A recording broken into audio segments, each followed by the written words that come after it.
So hello folks, I hope everybody had a decent day once again. We're going to take a break from talking about the Ukraine-Russia war today or tonight because it's nighttime here. And we're going to change it up with the content and instead talk about these recent mass shootings in Buffalo, California. And I want to mainly focus on this recent Texas shooting. And then I'm going to give my thoughts on guns and gun control a bit. So let's dive into it. So first with the Buffalo and California shootings that happened recently. I want to keep it brief with that. I don't want to go into too much detail, but we know with Buffalo, it was like an 18, 19-year-old white kid that basically killed a bunch of people at a supermart or whatever, or some kind of strip mall plaza, and he killed 10 black people and like 3 white people. So that's absolutely tragic and messed up. And then I think the next day after that, there was that shooting at a church in California. I don't know all the details about that either, but I'm pretty sure he got hog-tied down, the gunman, and a bunch of people kind of saved the day there, or they prevented it from being worse. But the interesting thing about that gunman is he was a Chinese immigrant. So this whole thing about the media saying, oh, it's a white supremacy problem or a far-right extremist problem, I don't really know how much I buy that. I think it's actually just more of a severe mental health problem.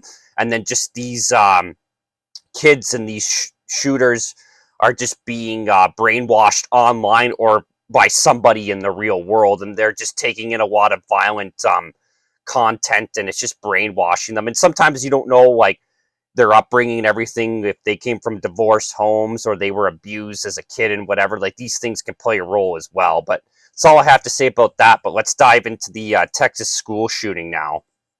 The killer's name is Salvador Ramos. So that's obviously a Spanish name. But as I've said before in past videos, if you're Spanish, like, you're still technically white or Caucasian, even though there can be some Spanish people that are like black or of African descent.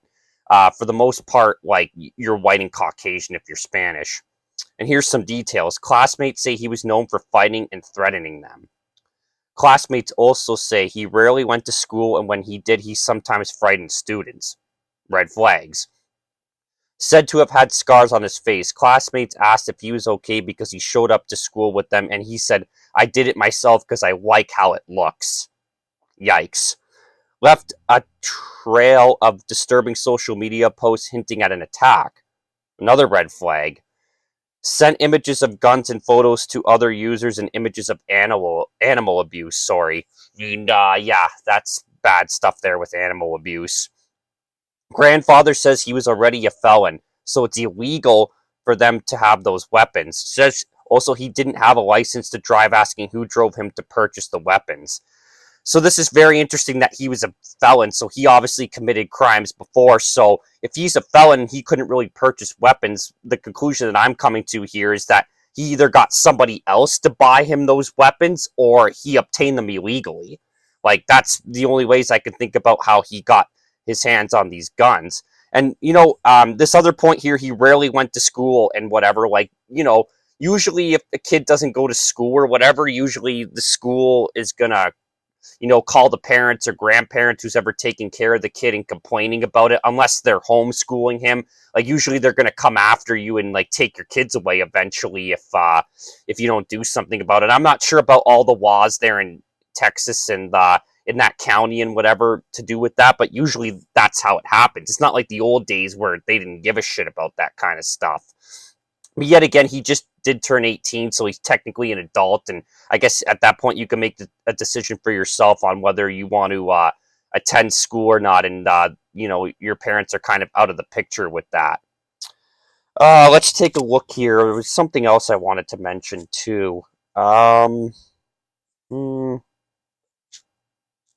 Hinting at an attack here, like maybe somebody should have warned beforehand, or if other students were seeing this online and whatever, somebody should have put out the red flag there that, look, he might commit an attack here.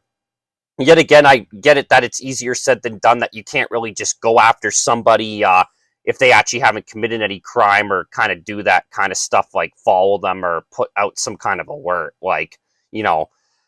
But interesting points here otherwise. There were policemen working at the school, and 2 other cops couldn't stop the shooter, so they retreated and waited for backup for 45 minutes. I mean, that's a little bizarre. The gunman was in the school for roughly 1 hour. Jeez. Like, why was it taking that long for backup to come in the first place in a small community in Texas? While the police were doing nothing, they were stopping people who wanted to charge in and help. Maybe somebody could have got in there with a gun and maybe killed the killer, because I know in a lot of places in Texas, like, you can have concealed carry at least, and maybe even open carry, depending upon what county you're in.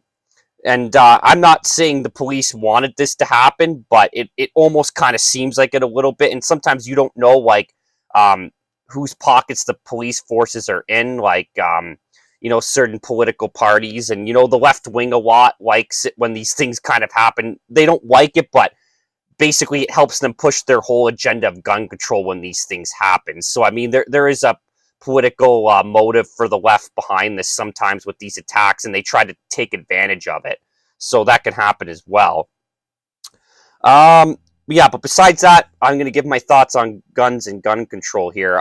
Yeah, I don't think there's anything wrong with guns. I think people should have the right to bear arms and defend themselves, and I think everybody should own a gun. I mean, some of the safest communities are the most armed communities out there. There's a lot of empirical evidence that shows this and that proves this as a fact. And, plain and simple, gun control does not work. If somebody just wants to get their hands on a gun, guess what? They're going to obtain it illegally. Or if they can't get a gun, they're just going to use another weapon of some sort, or they're going to use something like a vehicle and run over a bunch of people and kill them that way. And, it's like, are we just going to ban vehicles now, too? It's like, I don't think so. It's people that kill people at the end of the day, not really necessarily guns that kill people. But the only suggestion I can think of to stop these things basically from happening is basically they should have it where the teachers could carry a sidearm in the classroom. That's what they should pass legislation and policy that can allow them to be armed in the classroom, and then maybe they could save a bunch of lives. Or they should have something like a retired veteran, or like somebody with combat experience who can basically work as a security guard, like an armed security guard within the schools to prevent this stuff from happening. This should even be at places with like malls or any public place generally. That's the only way I can really see it being stopped, or preventing these things from happening less frequently. But overall, too, like, the thing with guns is, like, it's entrenched in the Constitution. I highly doubt that they're going to flip over the Constitution there. And, something like that would probably start a civil war if they were to put on a lot of gun control or somehow ban guns. Yeah, it would just, it would infuriate a lot of people in the United States. And, if it started a civil war, which that's an issue that definitely would, it would basically lead to a lot more people dying in a civil war than people from these mass shootings as well. But yeah, that's about all I wanted to say, folks. Peace out.